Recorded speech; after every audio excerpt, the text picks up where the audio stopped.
Hi, I'm Jay Smith, co-founder of Mind Your Business. The Mind Your Business programme was developed after years of research into founder wellbeing. What we found was that you cannot treat the founder and the business as separate entities. What you need to do is take a more holistic approach and almost look at them as one and the same thing. In this episode, we're going to look at how businesses can grow and how founders can grow their business, but grow it at a pace that suits them so that they don't overstretch themselves and they don't stray too far away from their original reason for setting the business up. Hello, and welcome to Founders Matter podcast, the podcast where we talk openly about what it really means to build a business on your own terms. In today's episode, Pablo and I explore why so many founders unknowingly build their business using standard models designed for large corporations, even though those approaches are not suitable for startups. We'll also unpack why risk works differently for founders and how understanding effectual thinking can help shape a business that fits you, not the other way around. Pablo, thank you very much for coming. Thank you. This topic fascinates me. So I'm a bit of a nerd coming from project management, where risk management is core to everything that you measure, you do, and you report. Let's start at the beginning. In established organisations, risk management is structured and predictable. How do large organisations typically approach risk, and why does that system work for them? The large organizations that normally operate in knowable environments. So there are things that they can know about their operations, about the markets they currently operate in, about movement trends and so on. Although they face certain level of uncertainties, there are a lot of the things that they experiment that is knowable. So the things that they face are knowable. So when things are knowable, that means that you can access a certain amount of information. And somehow with that information, there's never perfect information, right? Then you have a lot of data available. If you're running like a large corporation that's been around for like 30 years, you have a good sense of how to behave, how to react, how to plan, and so on. So risk management, broadly speaking, is mostly about predicting, using current data, information about the current state of things and how things might evolve. And it's about minimizing risk by doing like scenario planning exercises. So you have goals, things that you want to achieve as an organization. Well, next year we expect returns of whatever, X. And in each of the scenarios, because you want to achieve something, the role is to try and mitigate risk. So it's about mitigation and mitigatory actions. Right? So how do you reduce risk with the same level of ambition, right? So targets. You don't move targets. You try and minimize, mitigate risks. Again, based on what you know and what is knowable to you. That sounds like exactly everything that I ever did in project management in these organisations. That's the job. Now, what's the difference for startups? Startups is precisely in the space of what's knowable and what is not. So when you're creating something, so you're not managing yet, you face a different type of uncertainty because you enter in the space where things are not yet known. And some of the things cannot be known, right? Because once you imagine that you're creating a product, right? Then you're going into a market and you're elbowing into that market. As you're elbowing in, because it's not that there's a space in the market waiting for you, right? So the market is fully. So the people say, well, there's an opportunity and there's a gap in the market. Well, gaps don't really exist, right? So you make the case that there's a gap because you're elbowing in, right? So imagine if you're elbowing in, the market moves around you. Once you're getting in, the market reacts to your action. So there's a lot of action reaction. How that market is going to look like once you're in or as you're getting into it, that's unknowable. Because this is a new element coming in that's being created through action and reaction. For founders, that's what they have to face, right? And they have to act anyways. It's acting in the face of uncertainty, right? But that maximum uncertainty because you don't know and you cannot know what's going to happen. So predicting is a good reflection always, right? So you're trying to do that exercise of what might happen if, right? So you do that like prospection exercises, but the scenario planning that large organizations would do, it very rarely works in business development.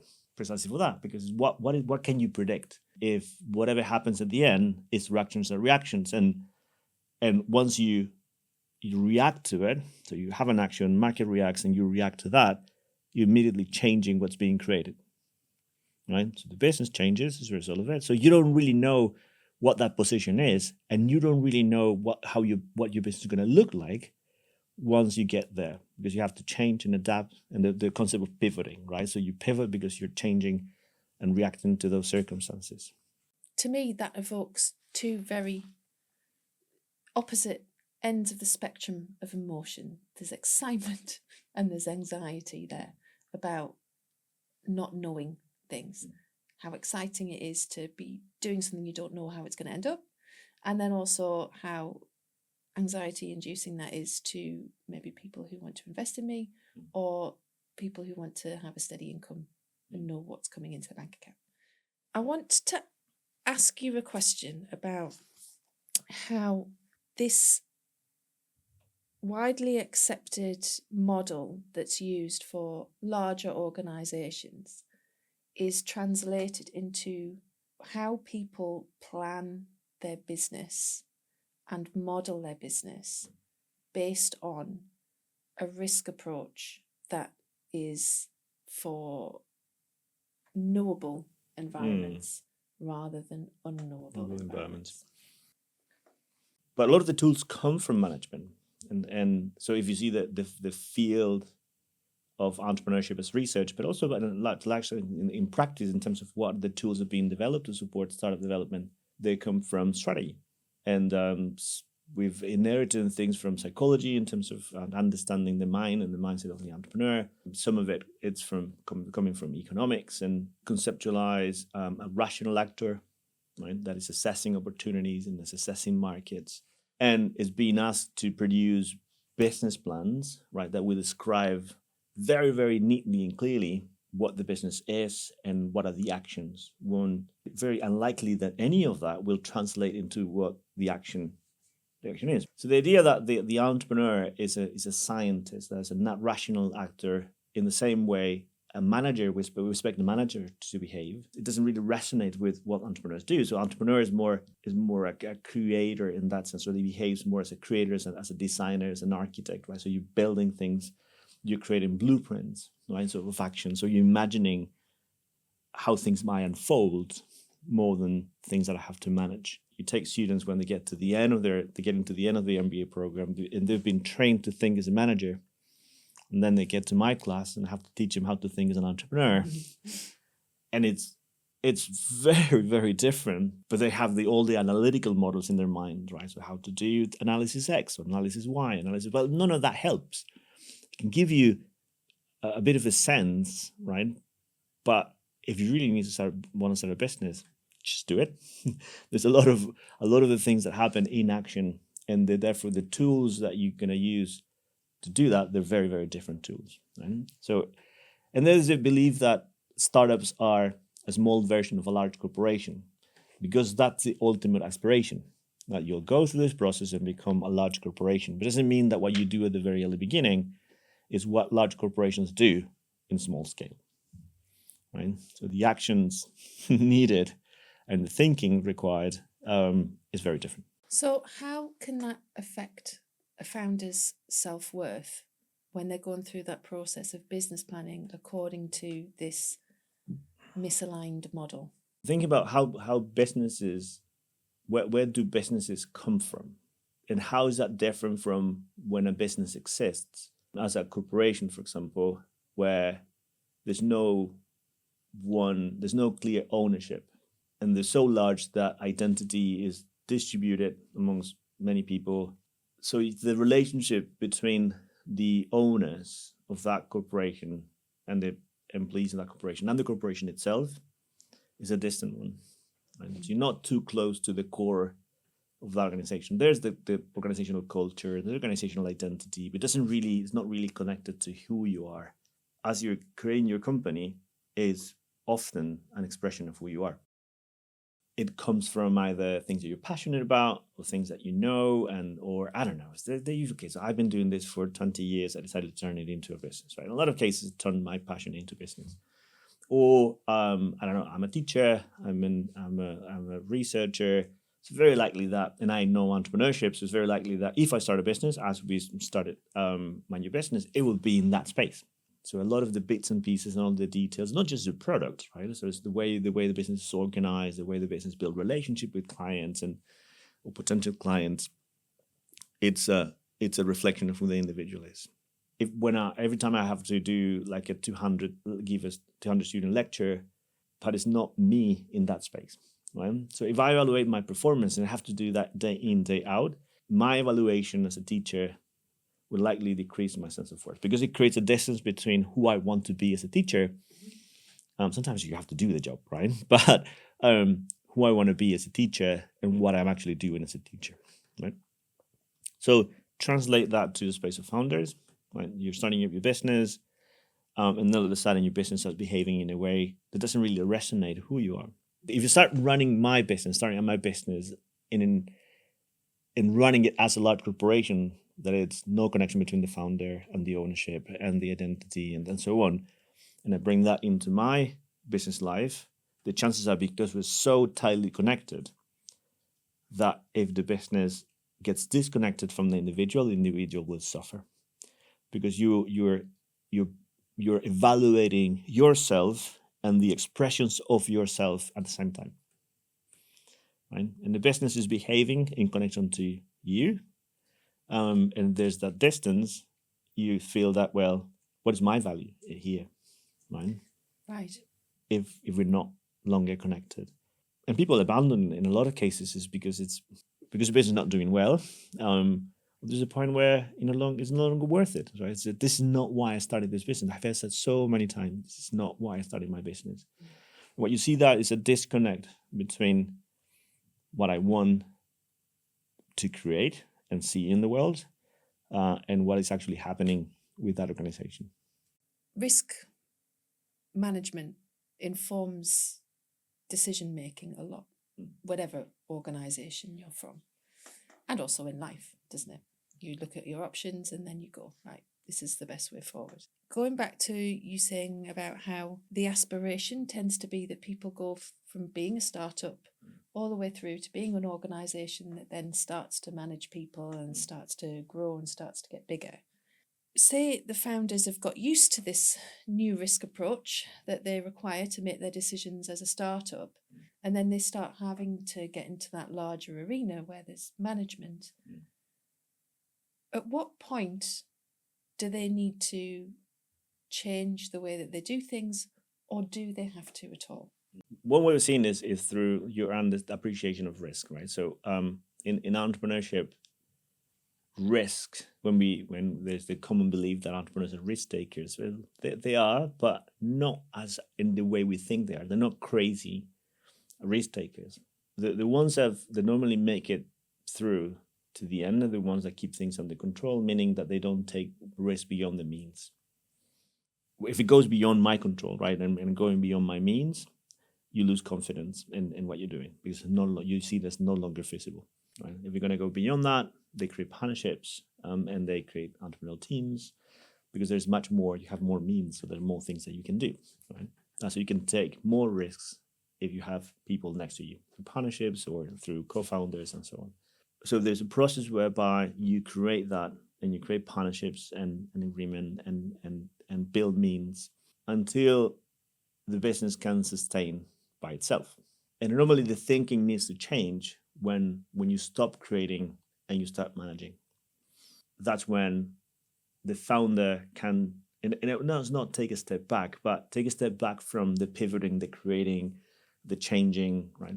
At that point, you need to start managing. Then it becomes an organization, and then you switch to everything that you get taught in the MBA program. That's when it helps. That's when it helps, because then, okay, now that this is a stable, relatively stable organization, and we know what we're selling, we know our markets, we know our markups, we know how much money we're making, we know where they're coming from, we know what's the cost structure, we know how to keep it steady, and so on and so forth, right? And then the world becomes knowable because you know what's your space, and then you can predict, and then you can do scenario planning and risk management. So the thinking changes, and the way you run your business changing. And I think that there's standing in the world by yourself is a big sign. So you're able to pay your salaries, you're able to pay your taxes, and you're able to keep it steady. And it might be the case that you even no longer need it as a founder. Because a good founder is not necessarily a good manager. Sometimes you need good managerial teams, and you need to pass it on, that leadership. Because for a lot of founders, that's very difficult to do, right? So because How do you that's hand over your own baby to someone else to manage? I mean, there are cases where a founder is a good manager, right? So that is not necessarily the case. So assuming that a good founder is a good manager, I think it's a mistake. If the business can sustain by itself, it means that it can sustain a managerial team. Otherwise, it's not ready yet. I think the priority should be, okay, how can we create something that is done by itself in the world with all that's required? And then it's just managerial decisions, right? So it's good managerial decisions to keep it running and afloat and grow in whatever direction you want it to grow. Right? And then it's an ownership situation, and then you're connected to that business as an owner more than a founder. Sometimes this business owners, they're described as entrepreneur. I think that's a big mistake because they're no longer entrepreneurs. You're an entrepreneur as long as you're involved in that process of creating that business. But once you get to the point where the organization stands by itself in the world, and you need managerial teams to keep it running, so you're just the owner of the organization, but the organization has a life on its own. During our research, you explained about 2 key types of management.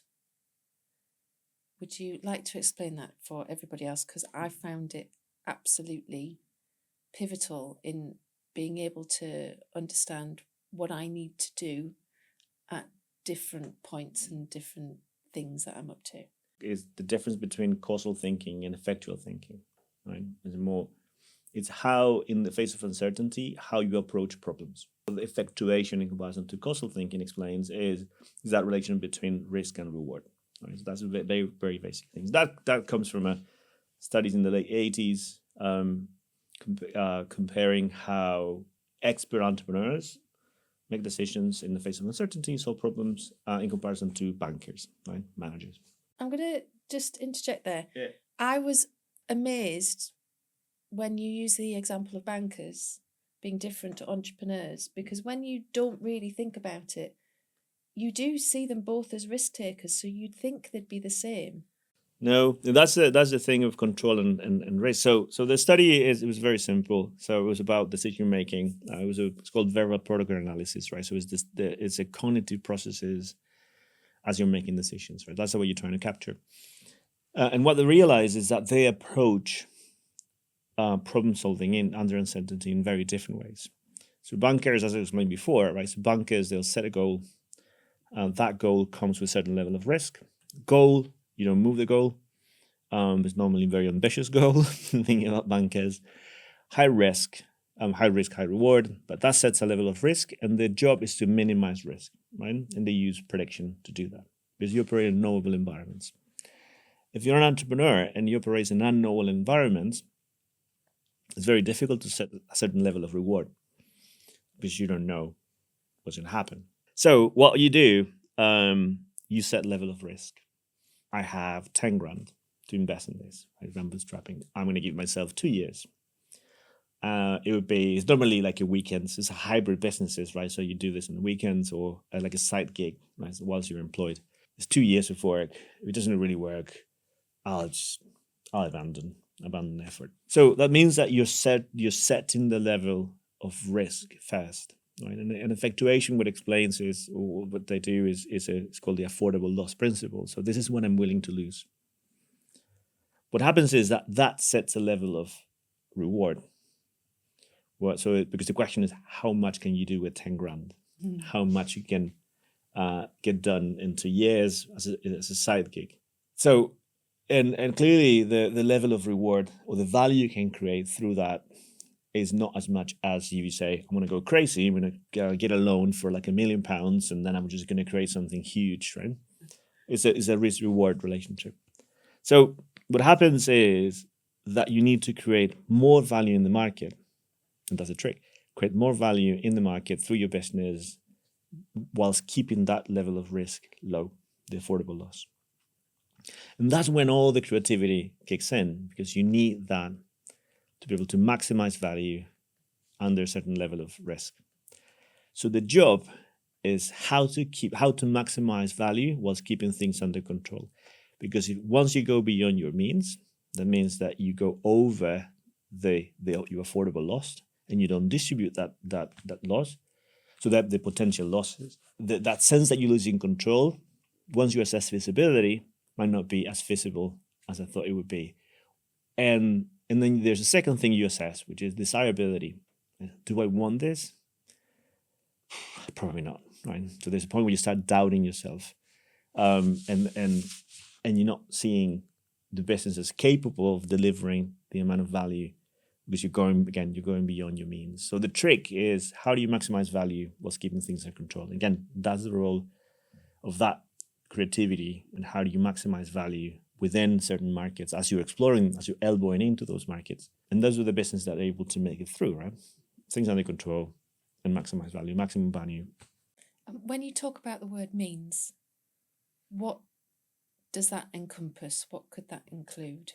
Means is resources. In the world of effectuation, they describe it as three things, right? It says who you are, what you know, and who you know. Well, that sounds nice and simple. Yeah, that's nice and simple. That's what we do in research. But you imagine is everything that you have available, and the who you are is what you know. Right? So what is your background? What is your experience? So that's why starting businesses outside of your domain is tricky. And my advice would be, don't do it, because the learning curve is so steep that you don't have those resources at hand to be able to pull it off, right? So it takes you a huge amount of time, and sometimes you don't have that time. Obviously, financial resources matter, and that probably is part of who you know. And networks, social connection, relationships, a supportive environment. So your family is part of who you are, and sometimes you need a supportive partner. Because there's a lot of like personal and family sacrifices that you make, right? So knowing that those resources are available, and again, it's not financial resources, just someone who will give you support and time, and they'll trust that you'll be able to pull it off. That's what you need to keep the confidence alive, and to be able to keep going. So those are the main differences, right? And there's the effectual thinking, and there are a few other things, right? Effectual thinking about related to control and building partnerships, and the other one is about how do you face contingencies, right? So in causal thinking, which is management, contingency is that's scenario planning, right? It's part of risk management, because if that happens, and that's the negative scenario, this is how we react to it. This is a crisis, this is how we react to it. There's scenario planning. Since in entrepreneurship, since it's unknowable and you acting and reacting, contingency is just part of the landscape. So if something bad happens, it's really up to you to take it as something bad or something that you can use to carry on building, because it's simple a reaction from the environment. So you act, it reacts. You can try and take it as a risk that you're going to mitigate, or just turn it around and it's okay, how can I learn from it, and just carry on. Right, doing sometimes, because you're constantly experimenting with things. Like when we ran the research, right, we're hoping that would be an amazing program, and realized that delivery was not okay. The content was too heavy, right? It was too exhausting in 2 days, right? So the reaction was, we thought we were doing a good thing, but it turned out to be not that good. So there you have two options. It's like, oh, that was a mistake. Now try and anticipate that mistake through scenario planning. If something goes wrong with the program that we're developing, or taking as an experiment, and is it just a learning opportunity? So if something goes wrong, you immediately take it as a learning opportunity, turn it around, and you just carry on building. So that's a very, very different approach. When you were doing the research project with us, you gave an amazing example of someone that you know who got lemons and made them into lemonade, and now does really, really well.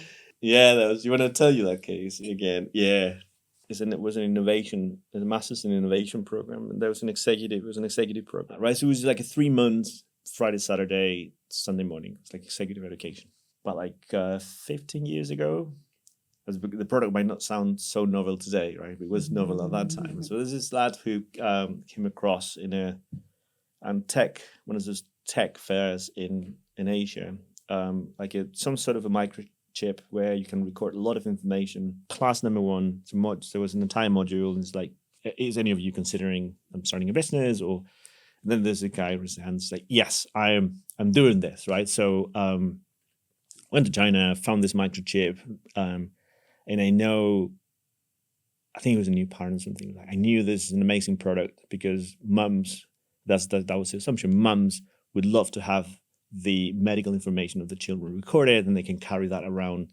Something happens, you can take it. It's like the when you microchip a dog. It's really that was it, right? So mum can carry that around, and yeah, just amazing. Saves so much time. So in his mind, it was like, yeah, this is the next gen product.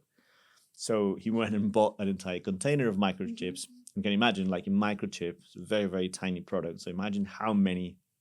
It was for the South American market at that time. So it wasn't really a huge market.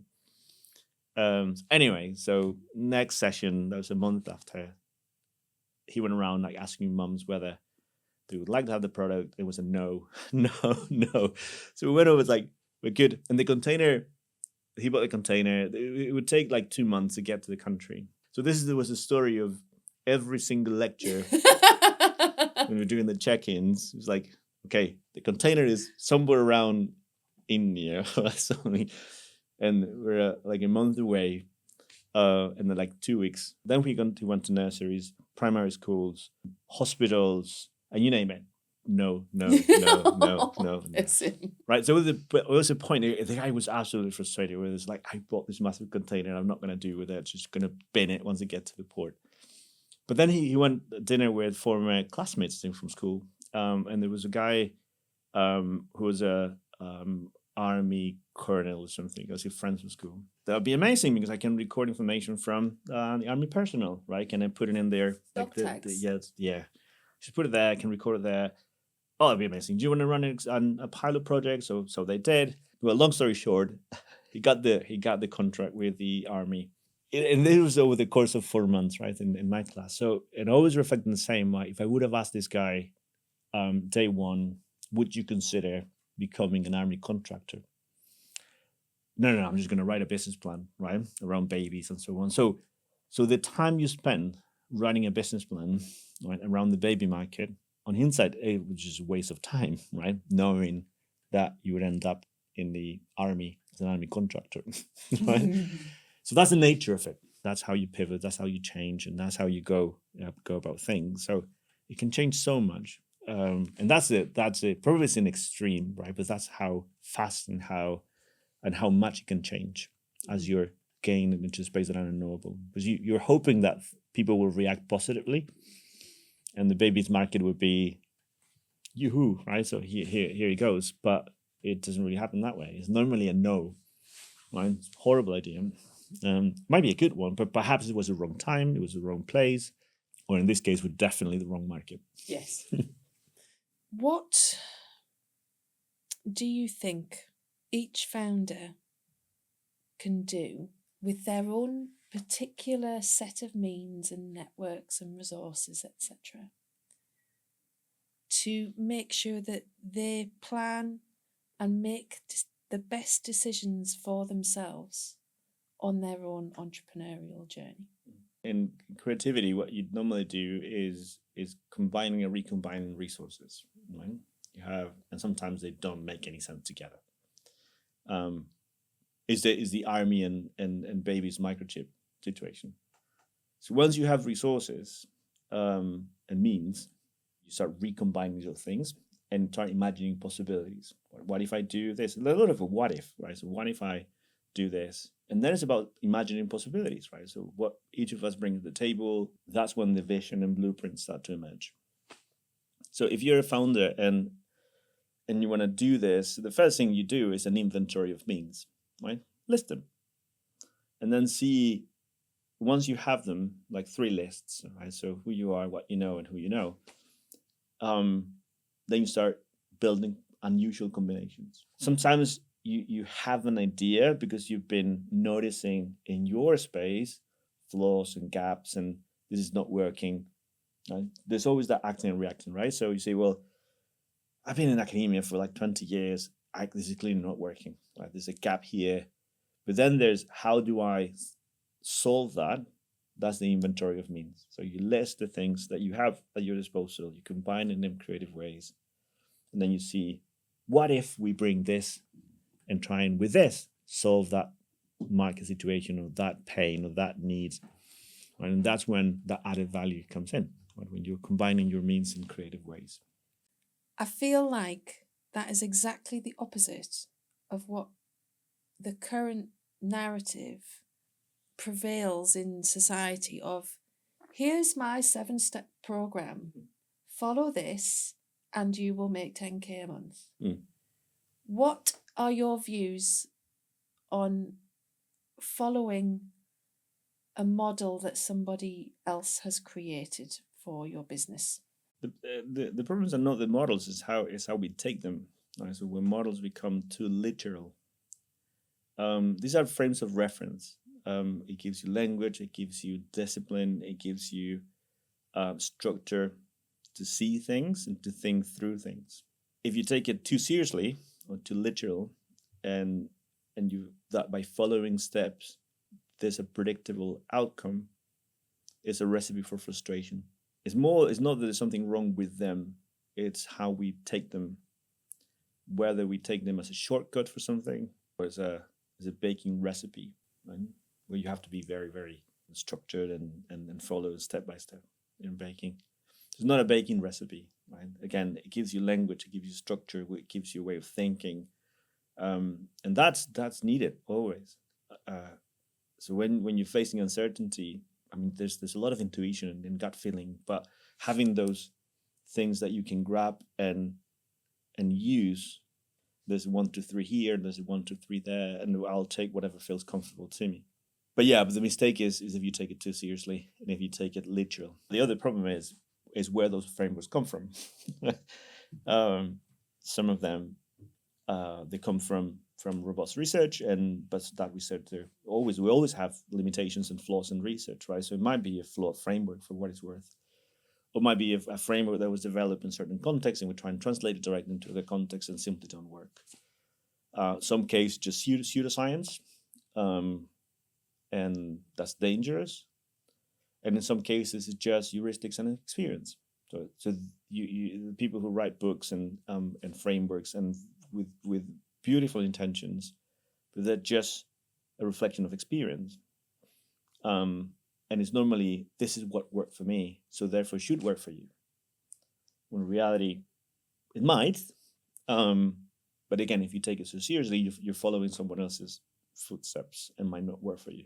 And assuming that you have exactly the same internal and external situations at play as they had when that worked for them. Exactly. And then in some cases it might work, right? So if you're in a knowable environment, step by step, sometimes in management, analytical tools, right? So sometimes they give you what you need. So all the analytical tools in management that perhaps the big consultancy firms use, because the environment is knowable, the outcome is you can predict what's going to get when you're going to get out of using those tools, right? A market analysis, you know exactly what you're going to get. But if you follow someone else's footstep in the process of creating, it would rarely work because that worked for that individual when he was doing that. That's why I would say, well, getting an entrepreneur to teach entrepreneurship is problematic because they will only teach you what works for them. The circumstances change when you're creating, and therefore my journey will likely be different because you're only making decisions as you go along. You all know that you're playing a game. As long as you know that you're playing a game, then that helps you realize that what you're doing is either real or perceptual. And the way that you can then internalize how to reflect on your own performance and how well you're doing basically depends on whether you know you're in a game. So once you're in, you can learn how to optimize things whilst you're in. right? So how you become a better founder and the tools, techniques, and so on. But then there's when you detach yourself from it and you look at your own process from the outside, right? So how can you learn from everything that's going on, knowing that you're playing certain games? There's certain performative things that you do. There's substantive things that you engage with, right? So everything that you do, but from the outside. So there's a different type of learning that happens when you're in it, and you're learning how to optimize things in the process, than when you're out of it, right? So, and you can be in and out at the same time, because these are different learning process. If you're listening right now, the big takeaway is you don't need to run your startup like a miniature version of corporation. And that causal thinking is the belief that if I can predict the future, I can control it. And it works in stable environments, but in a startup, it can chip away at your confidence and your sense of control, and the future simply isn't predictable. Effectual thinking, on the other hand, brings you back to what is within your control today. It gives founders a greater sense of purpose, autonomy, and achievement, and it helps you build a business that reflects who you are, not the organisation that you left behind. Head to the show notes to download a summary of the theories discussed in this episode. It's got diagrams on effectual versus causal risk approaches and how to create value using the resources uniquely available to you. I found them absolutely mind-blowing when we were doing the research, and I'm hoping that it feels the same way for you too. You can also sign up to get our check-in emails, where you'll receive weekly questions and information that follows and expands on the topics covered in the podcast.